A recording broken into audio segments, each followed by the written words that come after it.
Today, the topic I'm talking about is working with your inner critic, 5 steps to self-compassion. And this is going to be a 5-part series where each part I talk about one of those steps to self-compassion. Recently, I did a video on understanding your inner critic. So if you want to understand more about that, you can go and listen to that video. I'm going to talk a little bit about it today, but that other video went into way more depth on it. So a little bit about me. I'm Carlene Lehmann.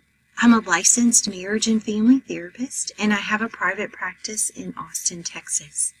You can go to our website for more information on our services, and then we have other information on there as well.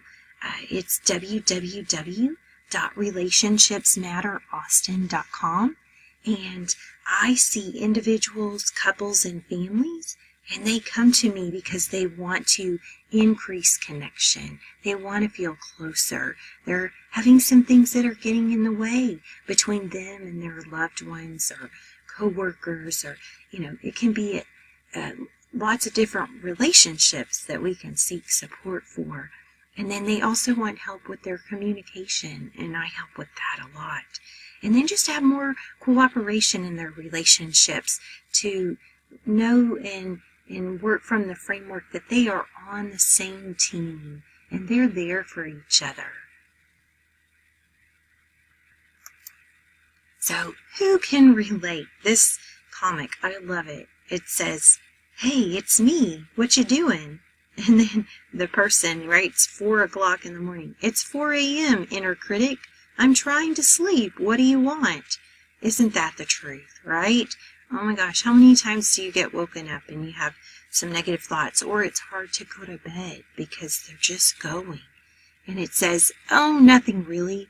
I guess I just want to remind you of that time in the 4th grade when you cried in front of everyone on the playground." Oh my gosh, right? Some big stuff.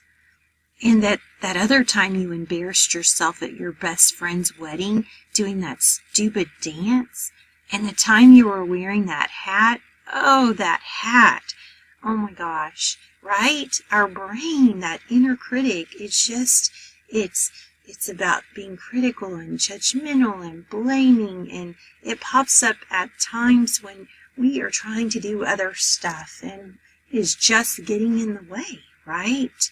And it can bring up some deep feelings. So helping to understand that inner critic, and this may sound crazy, but it actually is a protective part of ourselves. It is judging us in order to try to win approval from others or protect us from pain. So it's jumping in and reminding us of these things so that we'll kind of fit in, right, more with whether it's our family or our culture, right? It wants us to fit in, or it wants us to protect us from the pain. So one thing that we can do is to see this protective part, right? To kind of bring it in, not push it out like an orphan child, but to recognize it's a part of ourselves and it's really trying to help. It's sort of like, a family member or friend that if we're having a hard time, they're trying their best to help, but the things that they're saying are making it worse.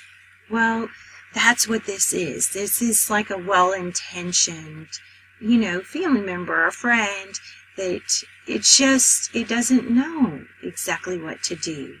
And so it ends up hurting us. So if we can see that it's also like a scared or hurt child, or if you think of like a scared animal, right? What do they need? It needs gentleness. They need understanding. They need compassion. And this part of ourself needs that too. It needs to be loved on. It needs to be appreciated, and we can say, "Inner critic, I know you're trying to help right now, and I appreciate that. But you're making it a little harder. And let me bring you in, and you can even just close your eyes and visualize like you're holding it like a baby or like a puppy or a kitten, just hold it and love on it. And you can say, you're okay the way you are. You can do it. We can do it. Whatever we're afraid of, we can do it. And I'm so proud of you, right? And what we're doing is we're developing what I call an inner champion. And this is a part of an internal family systems therapy model, that we have these different parts of ourselves. And at times they can get in conflict with each other. But the more we can embrace them and understand what they're really trying to tell us and help us with, and hold them, the ones that need to be held and soothed, right? So what we're going to be talking about is knowing that inner critic and what we can do to help it, to soothe it, right? That gentleness, that understanding and compassion. We're going to talk about 5 steps to develop self-compassion. And this is something that I think of it as like a lifetime practice, because most of us didn't grow up, right, with this. A lot of us grew up, even if our parents, they were working hard and they were doing the best, like they may have been critical of us. And so helping to have a different framework that we're operating from, where we're coming to tell ourselves more compassionate things, and to help balance that critical voice. And so today we're going to talk about step 1, which is practicing forgiveness. And this picture, it says, feeling overwhelmed right now? It's okay to take things day by day, hour by hour, or minute by minute, step by step. You will get through this, right? So it's helping to remind the parts of ourselves that yes, we're feeling overwhelmed, but we can break it down. We can slow it down. We can give ourselves what we need. And sometimes it is step by step or minute by minute when times are challenging, we're going through a hard time. Then the other steps that I will cover in future videos are step 2 is we're developing a growth mindset. Step 3 is expressing gratitude. Step 4 is finding the right level of generosity. And step 5 is being mindful. So look for those videos coming up. So in practicing forgiveness, we take a lot of deep breaths, right? We remember that we are human. We are not perfect. And that's okay. We don't have to be perfect. I love Brené Brown's work that she's been talking about for a long time, but is now coming out, right? There's that Netflix series, and she's talking about how in order to have courage, we need to be vulnerable. And part of that is recognizing that we're all in this together, this human experience. None of us are perfect, but that's actually what helps us connect with each other, is through that vulnerability, through the times that we're doing it perfectly. Because think about it. If there's somebody that you see as perfect, it probably feels like they're unapproachable, right? That they're like at a whole nother level, like I could never be their friend, right? And it actually distances us from them. And what a lonely place, right? So when we see that, hey, someone's going through something like us, and like, oh, right, yeah, me too, I'm going through that. Like, it connects us. It draws us together. So practicing forgiveness, it's about approaching ourselves with gentleness, right? Being kind to ourselves. And we're not going to be perfect with this, but that's okay. Once we realize we're being critical, if we can just kind of come back and tell ourselves, oh, that's right. Let me be gentle. Let me be kind. Let me think of what, my best friend would say to me, right? What would she say, or he say, or they say? And yes, we're going to make those mistakes at times. But remember, you're valued by your friends and family and colleagues for who you are, right? For who you are as a person, not because you are faultless. So I'm going to say that again so we can let that sink in. You are valued by who you are, not because you're faultless.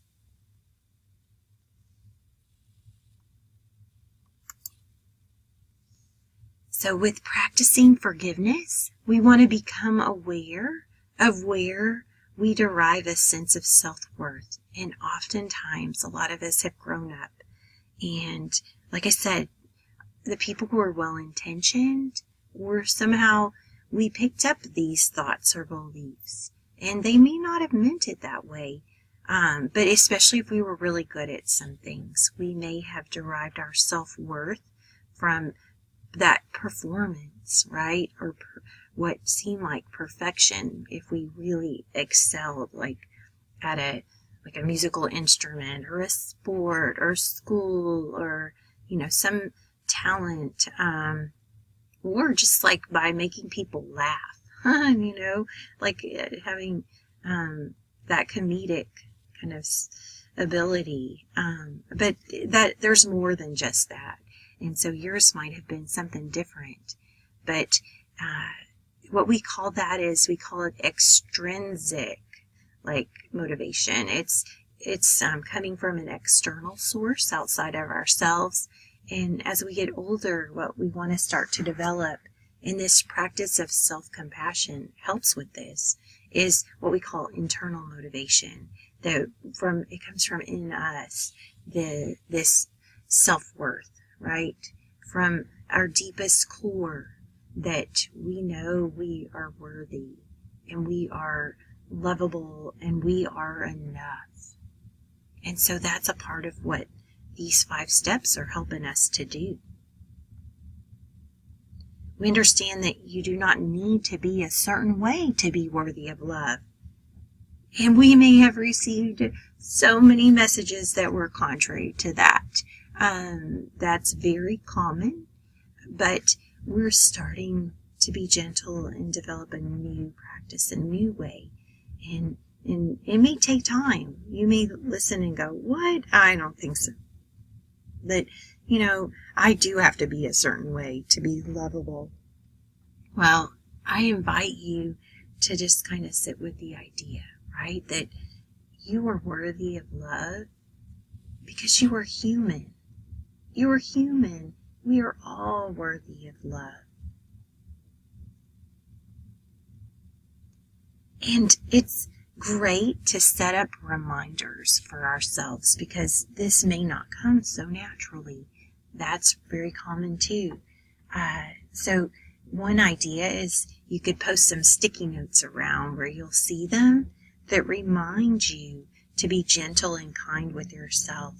And I also like to stick up the notes and put things like, I am worthy, I am lovable, you can do it, right? Those messages that our inner cheerleader tells us, because then when we see them around the house or even in the car or at our work, if we're having a bad day and it's just things are just not going well, having that reminder there to look at and see is huge, right? To be able to say, I am worthy of love, right? And here's an example of something you could put on a note. Be gentle with myself, right? Be gentle with yourself. You're doing the best that you can. And I really believe that in any given moment, we usually are doing the best we can. And if you think, oh, well, sometimes I say some things that aren't very nice and I'm not sure I'm doing the best. Well, think about in that circumstance, what's going on, right? Are you tired? Are you just depleted? Are you hungry, right? So there are things that make it harder, right? And truly, I believe, most of the time, the vast majority of the time, we are doing the best that we can. So today we've talked about just developing that compassion and forgiveness for ourselves, understanding that we're human and we're having a human experience, right? That we are not perfect. And if you'd like some more help with this or have any questions or comments, I would love to hear them and to talk about them. So you can stay connected with us. You can go to our website at relationshipsmatteraustin.com and you can sign up for our monthly newsletter. And there's also a blog with articles and videos. And then we have information on our services. We offer individual, couples, and family counseling, as well as online counseling. You can also follow us on Facebook, Instagram, Twitter, and YouTube. There's a lot more videos on there, like I was talking about, that understanding your inner critic. If you'd like to delve in more to that topic, you can go find that video. Or you can contact us by phone at 512-994-0432. Or you can also email me at Carlene@relationshipsmatteraustin.com. And I look forward to speaking with you, and I wish you well on this journey, starting to develop that forgiveness and compassion for ourselves isn't always easy, but like that picture said, it said, one step at a time, 1 minute at a time, 1 hour at a time. It really is about baby steps. We don't have to be perfect. So I wish you well on this journey as you're doing that, and definitely